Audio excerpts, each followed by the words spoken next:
are all my peeps doing? How are all my peeps doing? I see you are here online. Welcome. We have Bridge MCP. Welcome to Bridge MCP. And she wants me to give you a big laugh to start the show, even though that is a part of the show today. L. Tucker, I want him to know it was me, the green M&M. Oh my gosh. Oh my gosh. Oh my gosh. Love that one. Welcome aboard, Bridge MCP. Welcome aboard, Michael Rodnan. Welcome aboard, ABQ. Para ver. We also have in the house is, wait a minute. I saw more in here. Yvette Avery Herod, our union activist. How is everybody doing? And I think I better get that on the screen. I always throw it there, and because I can see it, I assume you guys can see it. Well, now you can see it. Tell Tucker I want him to know it was me, the green M&M. How you guys are doing today? I trust everybody is doing just fine.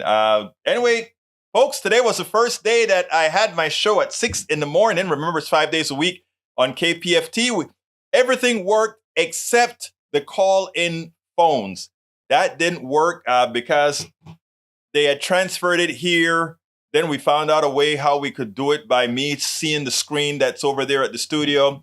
So it should be all working tomorrow morning. But the show, we had a full entire completo show today. So now it turns out, remember, we are on air in the whole Houston metropolitan area, live 5 days a week, 6 in the mornings during drive time. And of course, we're live streaming that on YouTube via politicsdoneright.tv, politicsdoneright.tv. And you can also see it, everywhere else. All right, let's see what else we got here. Para ver. Carl Cox says, can't believe ate the whole thing, Cox. Huh? You got to help me out there, Carl. You got to help me out there. Anyway. Let's go ahead and start with what Michael Rodden brought us. The Hill. Biden establishes the Office of Environmental Justice, blasts GOP attempts to roll back Inflation Reduction Act. President Biden on Friday swiped at Republican calls to clean energy tax cuts as part of their debt limit increase as he signed an executive order creating a new White House Office of Environmental Justice. The order, which Biden signed in a Rose Garden ceremony Friday, will create the office within the White House Council on Environmental Quality to coordinate environmental justice initiatives across federal agencies. Biden's order also instructed federal agencies to take steps to mitigate adverse climate effects on communities and require them to notify the affected community in case of any release of toxic substances from a federal building. The president, noting the timing in proximity to Earth Day, added, "We have to do a great deal more than just reflect. We have to commit ourselves to action." During the signing ceremony, Biden also touted environmental provisions in the Inflation Reduction Act, IRA, the wide-ranging climate and infrastructure bill he signed in 2022. "I'll wait to see the details, whether this is an attempt to actually prevent pollution, which causes widespread suffering and death, or just a symbolic measure that will do little to delay the inevitable." All these things are symbolic. We have to keep the pressure up on these politicians. So we pushed Biden everywhere that he has been. Let's remember that. Biden is not a progressive, but he did very progressive things, and we pushed him there. So, Senor Rodnan, we will have to continue the push. He's a politician. That's what they do, politician. And this is not a disparage on any politician, Republican or Democrat. Politicians have a modus operandi. You know, I had an interview this Friday, I think it was Friday, Wednesday at the studio with a humble ISD, a school district. You know, if you think there's more to national elections, folks, we have to concentrate on our local elections. So I brought in a woman that's running for the school board here in the Humble area for the school board. Her name is Natalie Carter. And Natalie Carter, when she was describing herself, she said, "You know, I'm not a politician." She's a nurse, okay? But now she's running for the school board. She says, "I'm not a politician, but I stopped her midstream." The same thing happened when I interviewed the prospective mayor of South Houston, who was on my show at KPFT on Friday. She started out and she said, "I'm not a politician, but," and I stopped her as well. I want people to stop saying they're not a politician. Biden is a politician. Biden is a good politician. Politicians are there to create policy, and policy requires a certain amount of compromise among other politicians. And the people that win the game are the ones who know to play it. And the people who ultimately win are the people who push these politicians into the positions that they must have for our own good. Biden is a good politician, all right? And he's a good politician that knows how to get laws passed, not necessarily how we want it. But again, I repeat the big but. We should never stop pushing him to do the things that we need him to do. We should never pull the plug on pushing him where he needs to be. And that's why those two women there, one is a nurse, one is a teacher. The one's running for mayor is a teacher. Her name is Sophia Saenz. And the one running for school district, Natalie Carter. Two women, two very competent women. But I don't want anybody saying I'm not a politician. Politician is a good job. To be a politician is a good thing. To be a politician is somebody who understands policies and who can turn what we want as citizens into policies in government. And so this notion that to be a politician is bad, it's funny because a lot of these guys that are always saying they're not a politicians, which was started pretty much on the Republican side, they're always wanting to be in politics. They're always saying government is bad, but they want to be in government. Come on now, let's get real. All right, continuing our program, we have USA Today from Michael Rudden as well.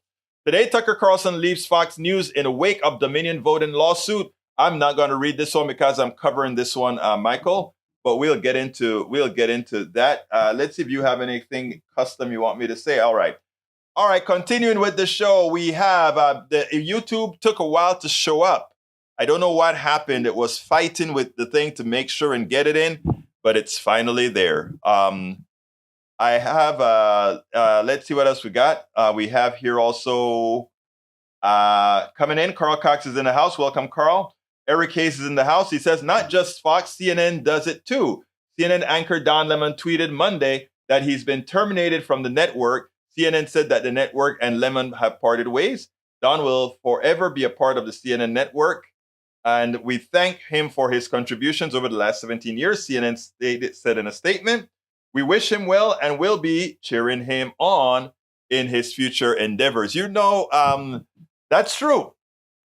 I don't know the backstory on Don Lemon. I just know that he did something really bad when he disparaged a woman for her age, but that's all that I really know. I never follow those sort of things, right? All right, what else have we got? We've got here, Mike Cisak says, Egberto, I posted this last week. I'm also waiting for people to sue Biden administration on this environmental justice in violation of Equal Protection Clause. You can try to mimic whatever you want, but if you come into my dirt and you pollute my dirt and you want to sue me for equal protection, no, I'm going to sue you for killing me. I'm going to sue you for creating havoc in my health. Those folks that somehow are anti-environment to protect the plutocracy's businesses, you guys really surprise me, brother CSAC. I want you healthy, CSAC. I don't want you ill. And I will fight against any polluter that's going to make your life a you-know-what. Come on over Twitch, 500 character limit. Beats YouTube 200 character limit. I hear you, buddy. I hear you. All right, continuing with the program.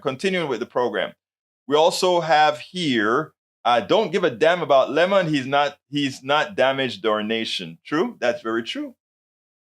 This week begins the growing pressure from the Texas Attorney General on Judge Lina Hidalgo's botched election cover-up. If there's nothing to hide, why is she just doing that? Let's see what Miss Fancy does. Probably yell some crap calling someone a name. No, hey, by the way, she's on the cover of Vogue magazine. I'm so proud of Lina Hidalgo. Very proud of her. And as far as our Attorney General, let's see what's the difference. Attorney General Paxton is an indicted swindler, an indicted person who, what did he do? Something with stocks, I believe. Crook. But in Texas, because we have some interesting issues with voting, he got reelected, even though he's still under indictment. Just like Trump, who's likely going to be the nominee of the Republican Party, even though he's indicted. What can I say? The party of law and order doesn't mean the party of law and order. It means the party of law and order for you, but it doesn't cover me. Okay, let's see what else we got here. Para ver, Mike says, Egberto, I watched a bunch of socialist YouTube videos this weekend that sounded sort of like you, but are even more leftist than you. Hard to believe, I know. I don't know how they could be more leftist than I am. But, at least you're getting an education, CSAC. Egberto Willis, to be an honest politician is a good thing. Most are not, both sides. I agree with my beautiful lady there. But like I said, I don't want folks to be running away from being called a politicians. They are politicians. If you're running to take care of policies, you are a politician. E2247 says 13.8 billion years. We patiently waited for this visit here today, Egberto. Thanks for your pulling us relatives together to move into greater complexity and consciousness right now. I love the kudos that you love to give PDR and our PDR posse. That's why we love each other.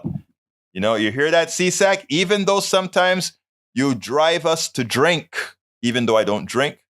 I don't drink for the most part, but, Ashley kind of bought a beer, some kind of a low carb beer with very tiny bit of alcohol. It was pretty darn good. I like the taste of beer, not the alcohol, but I like the taste of beer. All right, Mike Cisak says, I finally figured out for certain one thing about those who want to usher in socialist utopia.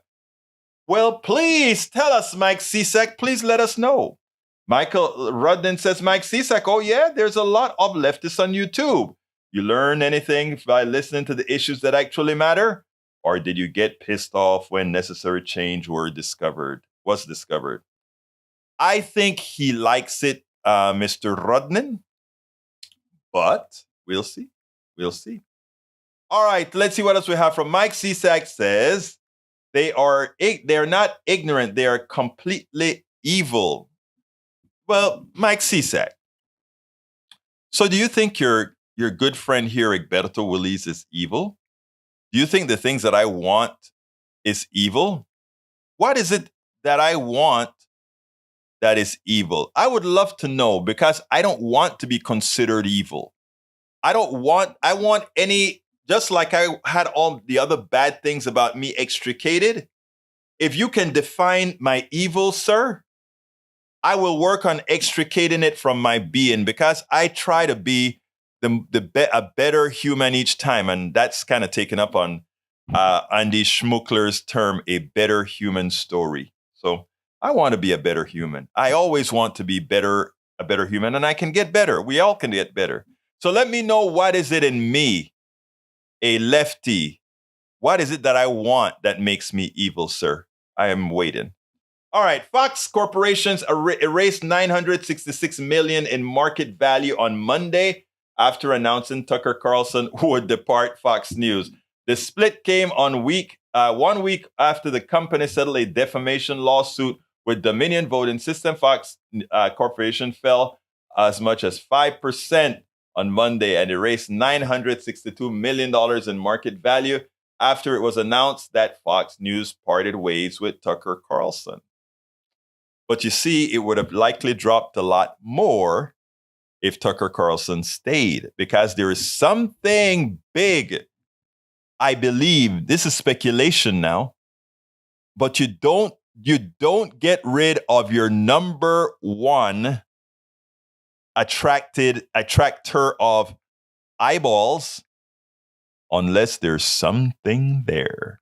I don't know what it is, but I'm sure we'll find out. What the heck is Mike talking about now, says Michael Rudnin.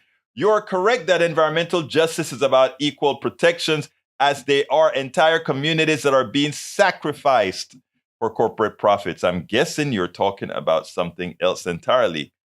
I hope he's not. Well, we won't go there. All right, let's see. Eric Hayes, that's a reply. Okay, Michael Lorenzo Egberto, conservatives think that leftist deals regarding bringing in more equity to people will bring about some sort of economic collapse, but the how of it that conservatives would describe is invariably nonsensical. Sir, I am going to start taking calls. In fact, I may start taking calls tomorrow. I figured out, I bought a new, what do you call this? Mixer.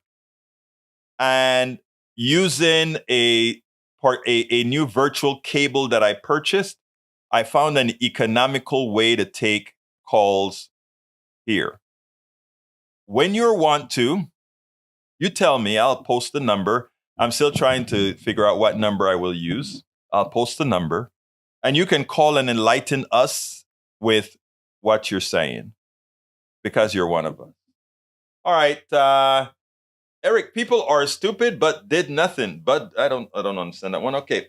Brisa Gilberto, Tucker also has a lawsuit against him for sexual harassment like Bill O'Reilly had.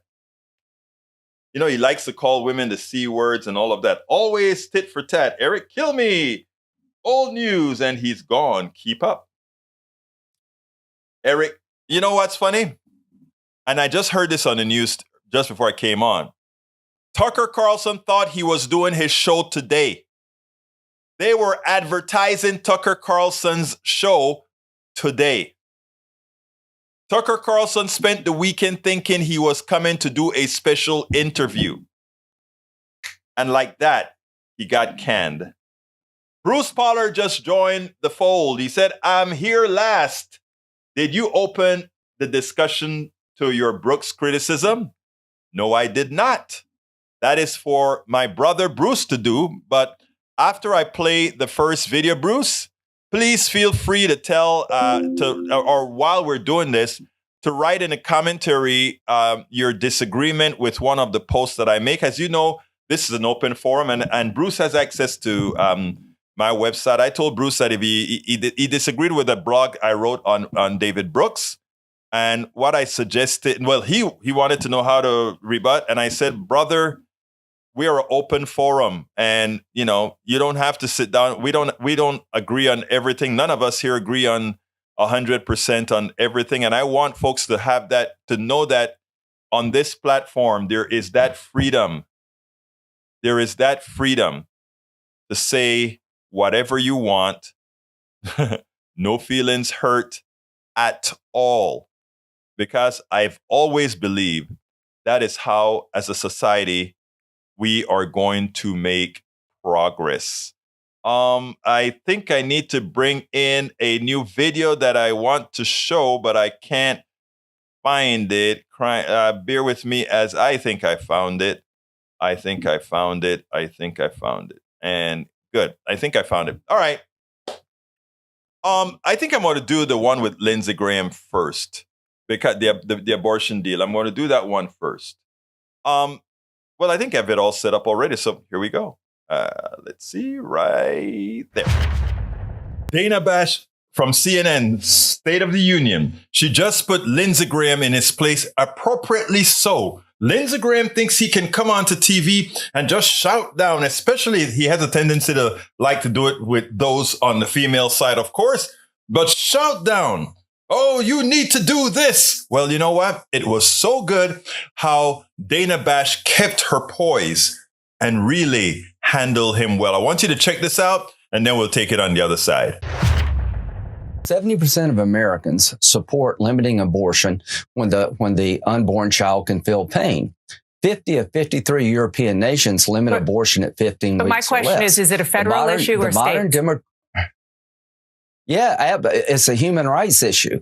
Does it really matter where you're conceived? At 15 weeks, you have a developed heart and lungs, and to dismember a child at 15 weeks is a painful experience. It's barbaric. It's out of line with the rest of the civilized world. Only North Korea and China allow abortion on demand up to the moment of birth, except the Democratic Party. What the Democratic Party proposes on abortion is barbaric. Abortion up to the moment of birth, taxpayer funded, I think is barbaric. I welcome this debate.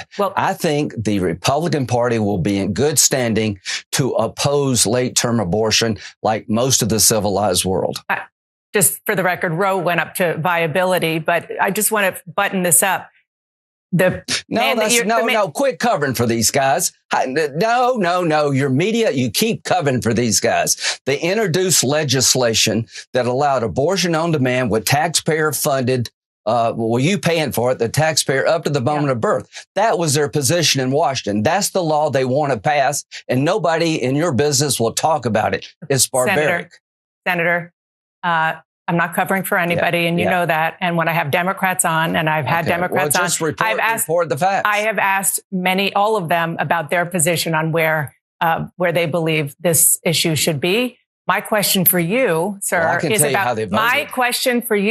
is about President Trump, who you've endorsed to be president again. Is he right in saying that this issue should be a state's issue?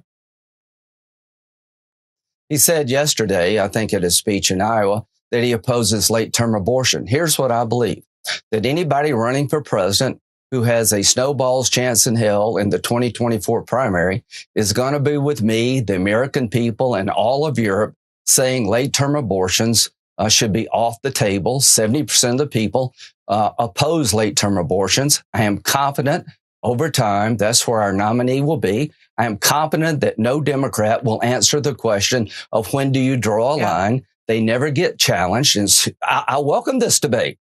I welcome this debate. Should we be like China and North Korea, or should we be like Europe when it comes to late-term abortion?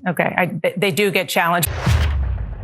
You know what upsets me most? The gall that these guys have to think that their position is the best position. Do they forget that the policies that they support, lack of health care, lack of child care, lack of family leave, if you want to know something that causes lives, that kills, all those particular features do.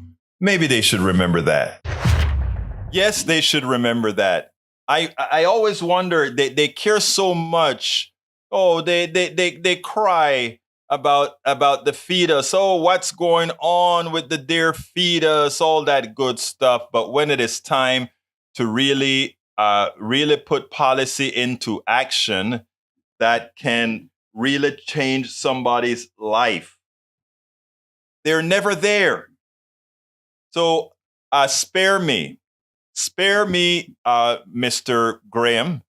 Spare me the belief that you really care about any of these fetuses. What you really want is power to control a woman's body. All right, Politico from Michael Rudden. This was in 2020. 2 women accused male Fox News host of sexual harassment, and in one woman's case, rape, in a lawsuit filed on Monday in federal court in New York. Ed Henry, who was fired as host earlier this month, was accused of sexual harassment and rape in the suit, while hosts Sean Hannity, Tucker Carlson, and Howard Kurtz were alleged to have separately behaved in a sexually inappropriate way. Jennifer Eckhart, a former producer, accused Henry of rape and threatening retaliation for refusing his advances. Kathy Aru, a reporter often invited to the network, accused Henry, Hannity, Carlson, and Kurtz of sexual harassment and gender discrimination. Well, I guess there is some evidence that may have come. I don't know. Alistair Waters is back with us. Hello, Alistair. I got info today. The manager of the station called me to let me know that the phone system should be operational. Believe it or not, it was only not operational during my hour because they transferred it to my studio here before we figured out exactly what the procedure was that we were going to use for answering phones. So in a way, we created the problem. Bruce says, I'm ready for audio intercourse. Oh, hey, your son, I'm gonna start naming you Tucker Carlson, man. No, I'm kidding, Bruce. You know we love you. We love you, brother. Bridge MCP says, she could have done better, kind of mild to me. I tell you what I like about what she did. I know what you mean. I got the same response from some people on YouTube who thought that she didn't fight back hard enough.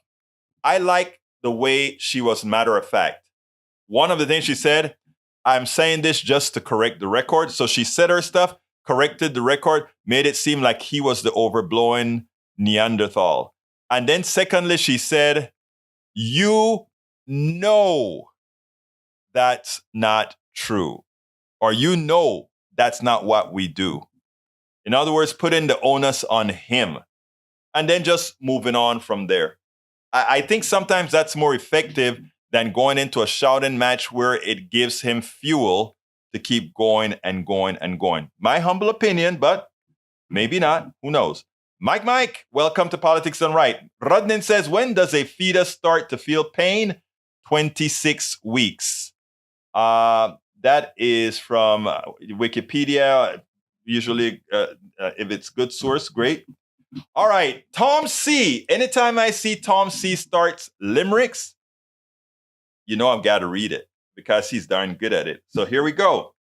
I hope you're going to post it. I hope you have a set of limericks that you're going to post as a new blog, Mr. Tom C. But here it goes. Fox News just can't stop with their lying, sell fear, and hate their viewers still buying. Lost in court to Dominion, paid out nearly $1 billion. Yet the truth, they keep denying. I love it. Second limerick from Tom C.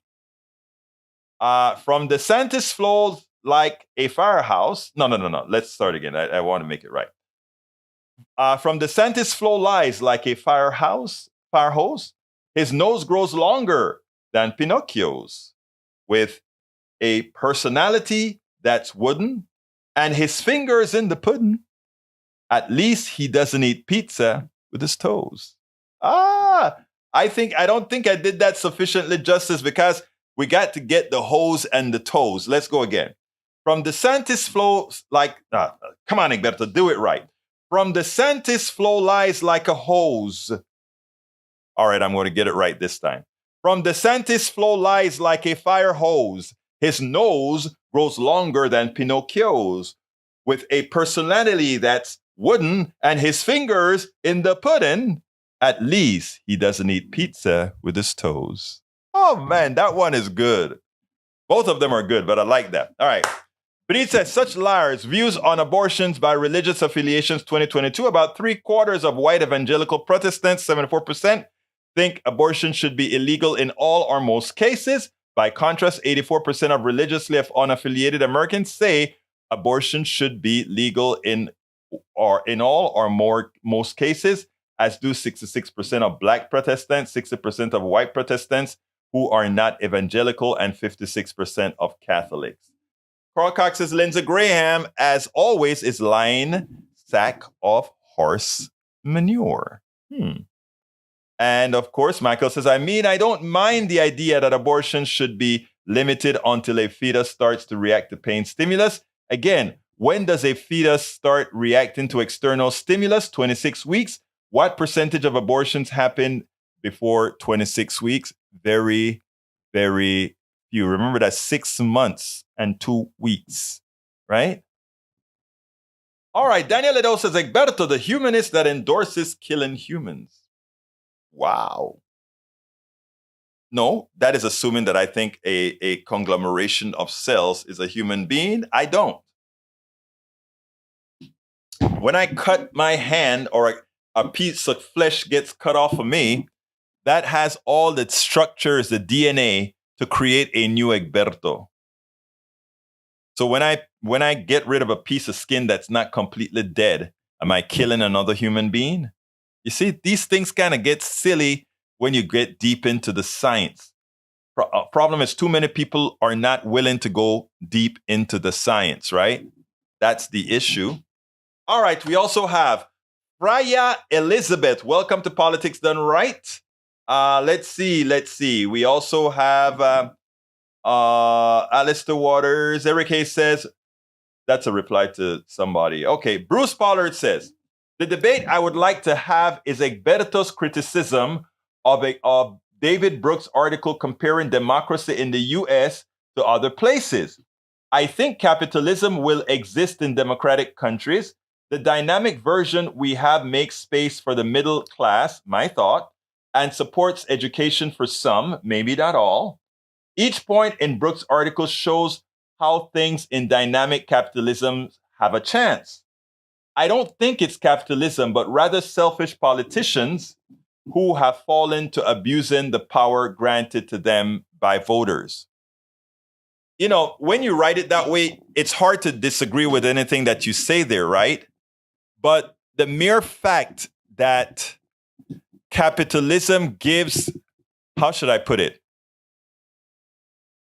Capitalism gives the choice of capital over humanity with contracts, right? Because everything is contracted. It's a contract-based system, not a human-based system. We could have another system that says we think about things first, that education is a right, healthcare is a right, a certain amount of food is a right, certain things are a right. And then we build society around that. And you may say it may not be as vibrant. We may not get huge skyscrapers. What bugged me with what Brooks said is Brooks said, irrespective of what's happening, our capitalism, our economy just moves forwards. Doesn't matter what's plowed over. It doesn't matter what's hurt. It does move forward. Our economy moved forward during slavery. It didn't care that slavery was a part of what made it move at the speed that it moved. Our capitalism moved forward when the Chinese were brought in to build the railroad at a reduced cost to enrich more people. Again, that was justified by contracts in our system. So my problem is, as we look at capitalism and how it's governed, how it runs, we can see, in my opinion, that it shows absolutely no humanity. The system itself, they talk about it being driven by market forces, right? So that is my issue. In other words, Bruce, I think there's less of a disagreement and more of a not wanting to call out the problems with the system. My problem with David Brooks' article is that he made it seem that, oh, this is the best system, and after all, what else is there? What else isn't there isn't there because capitalism does not allow it to occur.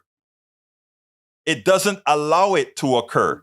As an example, we want a stockbroker who makes a certain percentage off of however much money he trades in stocks. He has the ability to gain that amount of money because we created the laws that govern how it works. And of course, then the person that is sweeping a floor, who may have the same intellect as the stockbroker, who, by the way, we can pick up somebody who is sweeping the floor and turn them into a stockbroker in likely 6 months or less. You know? I mean, the Eddie Murphy story. I just love that movie. What was it called? I can't remember what the movie was called now, but we spoke about it a few weeks ago. So that is where I'm coming from. But when we get our phones up, please feel free to call in, Bruce, and tell our PDR posse what your opinion is.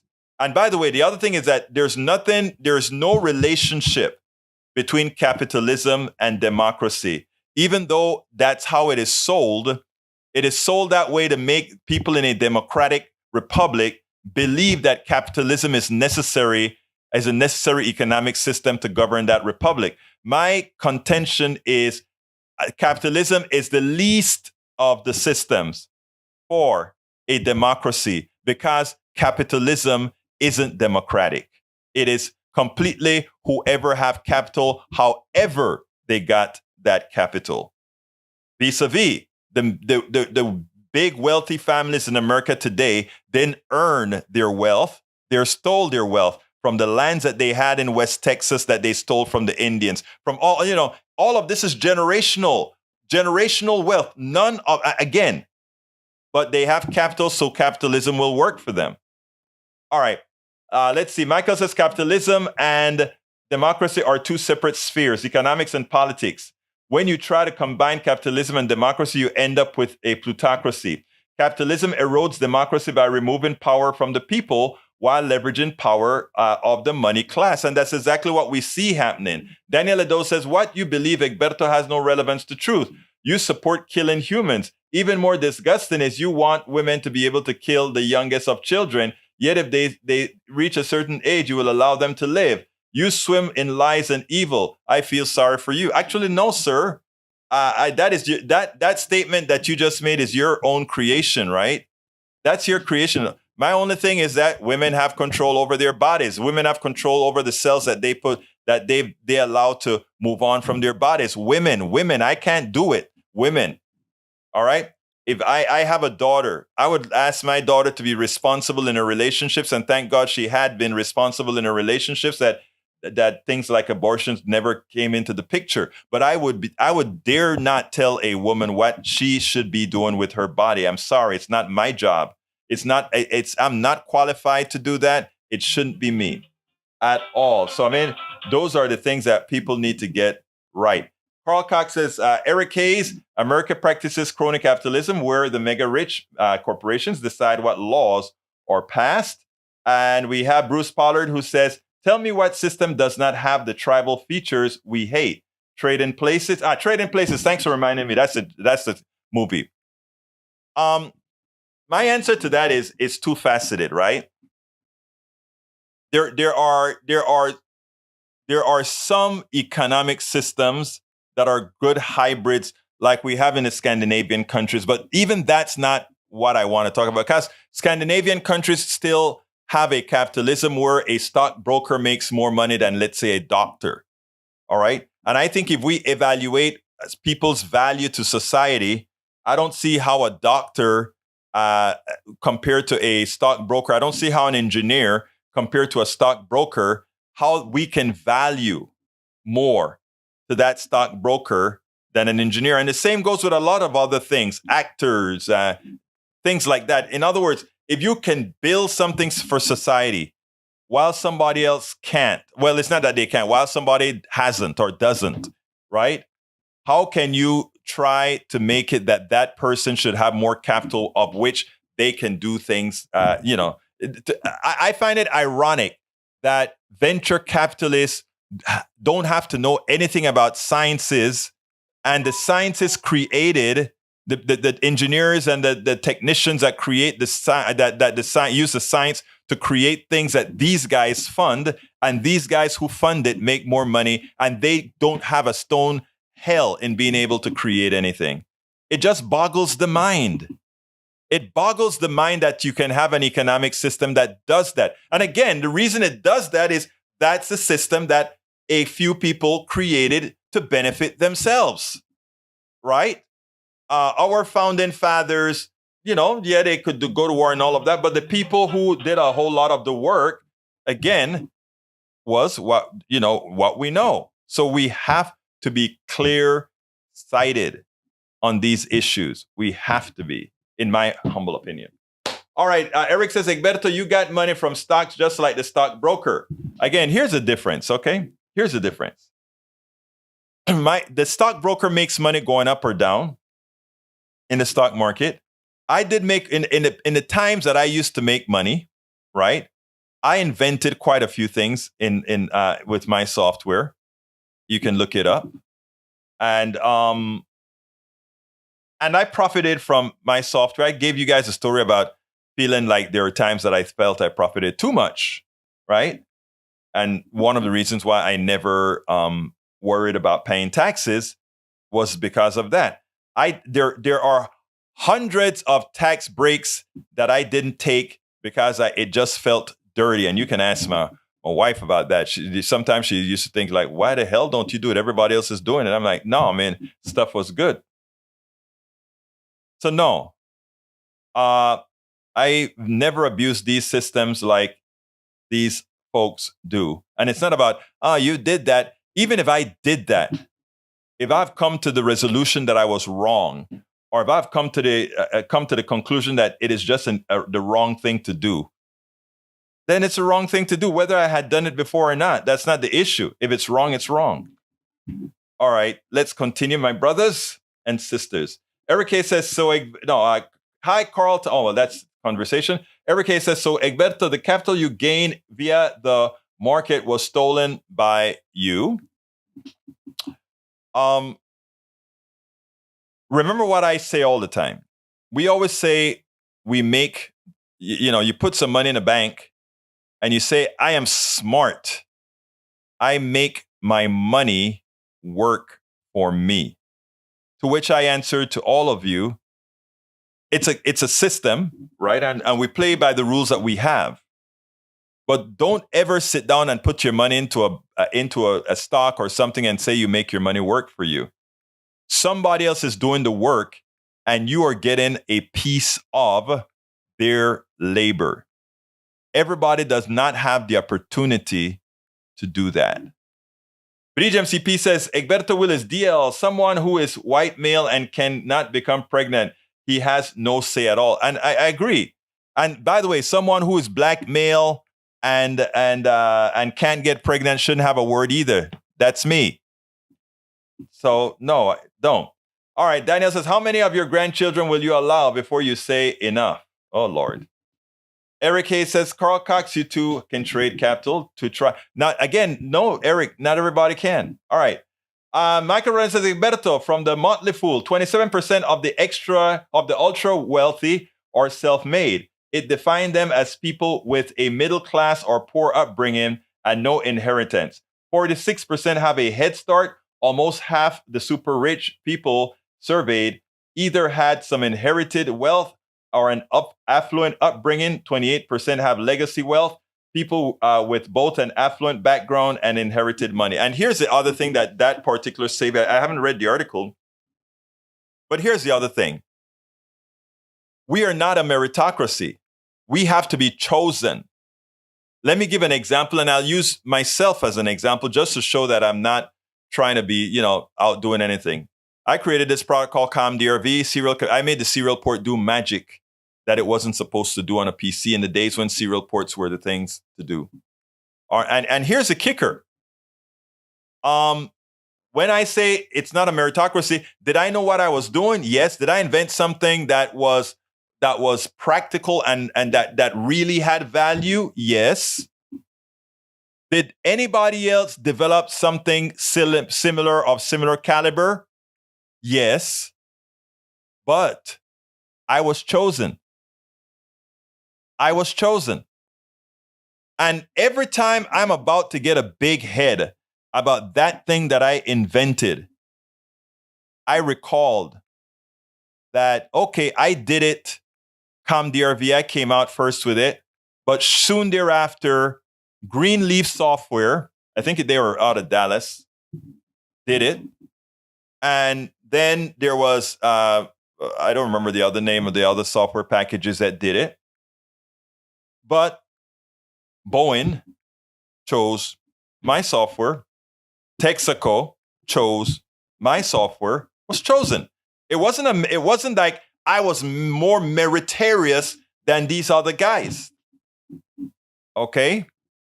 So we have to reconfigure our thought process and not just sit down there thinking that to have mean you deserve or deserve more so than other.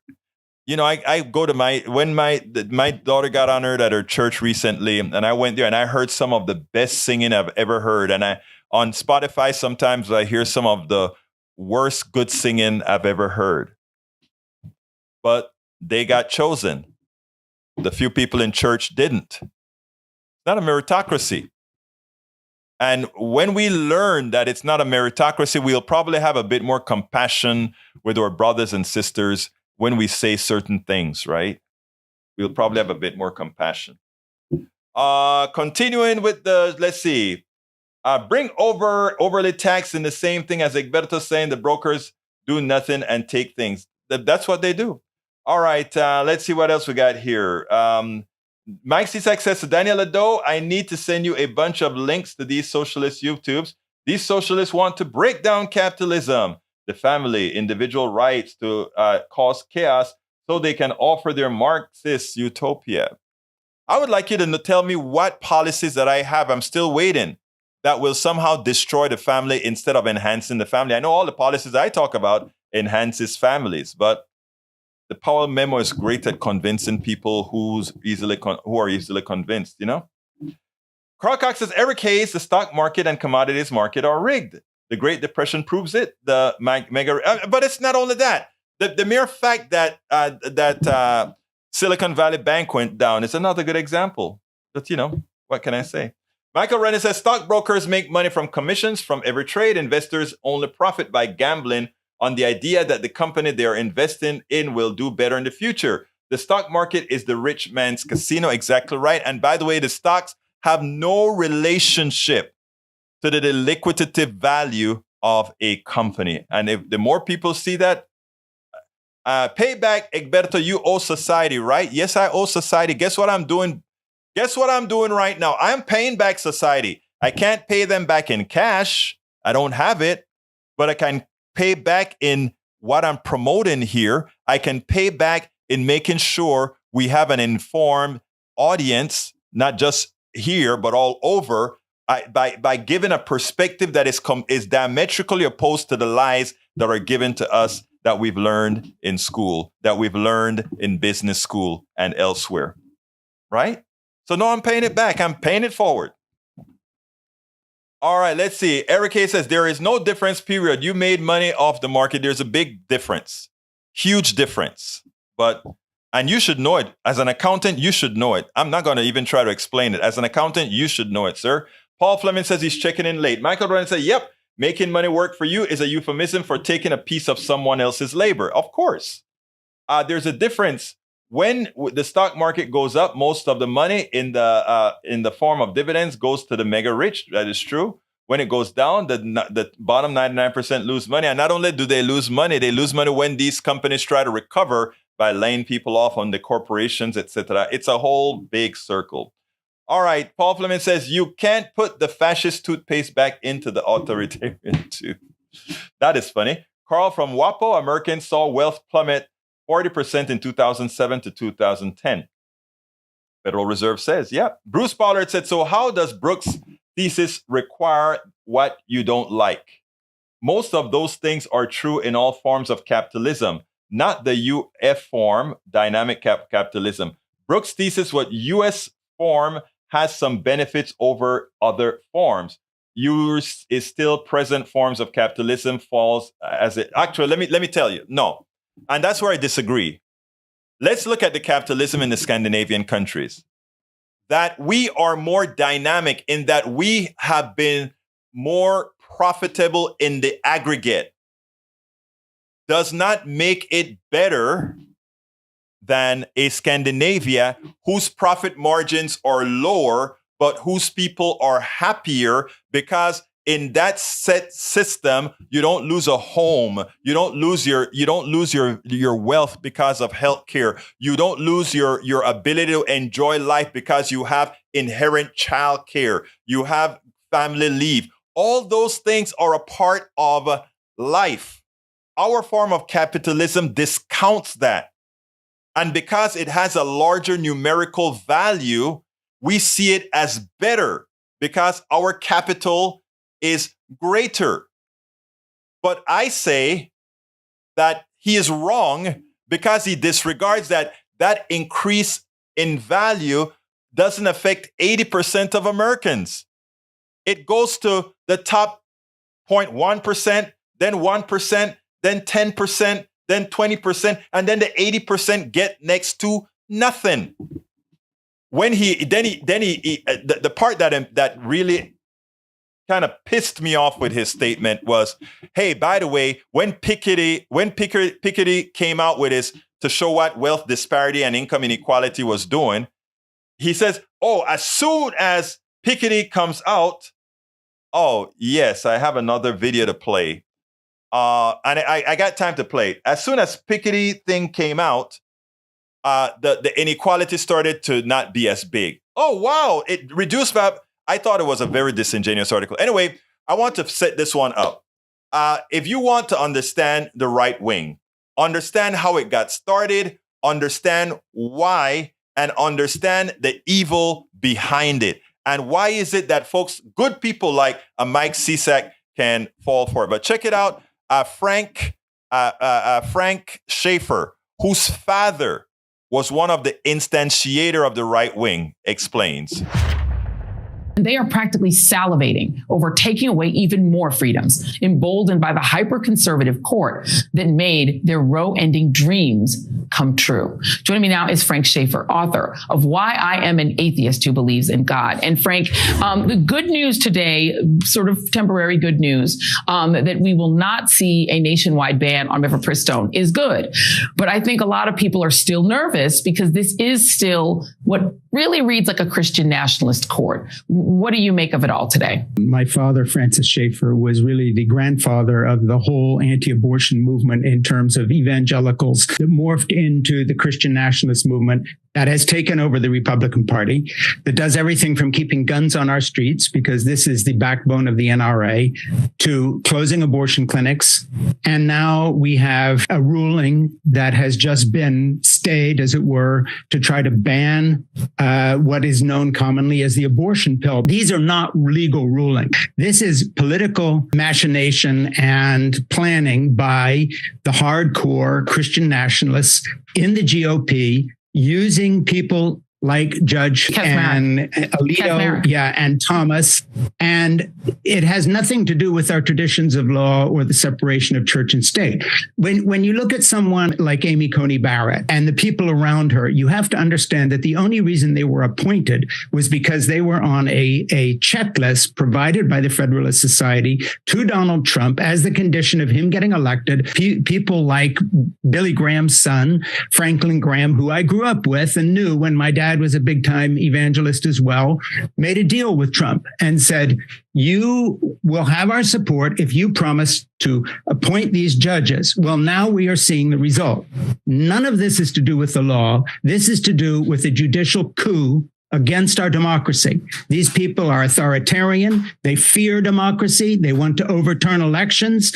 The Christian nationalist movement is a halfway point to a kind of authoritarian fascism. It's not anything to do with America anymore. This is beyond that. So this action by the Supreme Court is tactical, Joy. They realize that in overturning Roe, they have basically picked off the majority of Americans. And what they are doing now is just taking a position of retreat, regrouping, and then they're going to go at it again. This abortion pill will be banned, just like Roe was overturned at some point, if they get their way. The only reason this would change is if they tactically look at it and understand that they will lose the presidency, the House, and the Senate. And that's where the ordinary American voter had damn well better stand up and be counted in the next few elections, or we're going to see these people turn our country into an evangelical Christian version of Iran. An evangelical Christian version of Iran. And he, look, Mike Cisak, you don't like the idea that evangelical Christians are authoritarian, the ones that support Trump are authoritarian, but we don't have to ask the questions. We just have to see the actions. Controlling a woman's body, controlling the books that you read, controlling what you can teach in school. All of those are authoritarian moves, point blank. So that is not up for debate. But the issue, however, is it doesn't only drive itself to these particular issues on women's bodies, etc. It also puts itself into healthcare. It also puts itself into childcare. All those things converge because the people want childcare. The people want healthcare. But in an authoritarian system, the people don't have to get what they don't get. So there you go. Schaeffer is absolutely right.